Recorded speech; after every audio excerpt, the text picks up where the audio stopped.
امام نووی فرماتے ہیں کہ نماز سے باہر کسی دعا میں ہاتھ اٹھانا مستحب ہے۔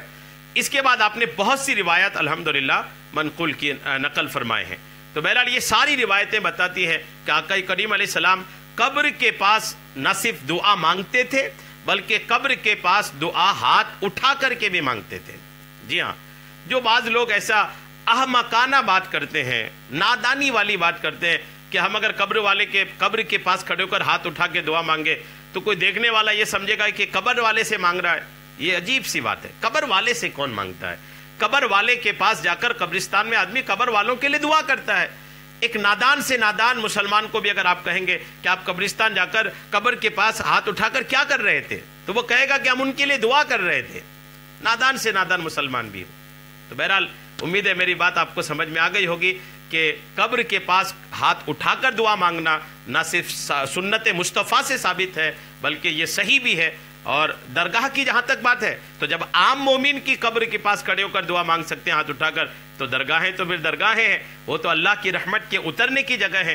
جہاں پر اللہ کے ولی کا مزار ہے وہاں پر تو اللہ کی رحمتیں نازل ہوتی ہے، تو وہاں تو بلا شبہ ہاتھ اٹھا کر دعا مانگ سکتے ہیں کہ وہاں دعا کی قبولیت کی جگہ ہے۔ اللہ کریم ہم سب کو دعائیں کرنے کی توفیقیں عطا فرمائے، اللہ کریم ہم سب کی دعائیں قبول بھی فرمائے، آمین بجاہ النبی الامین صلی اللہ تعالی علیہ وسلم۔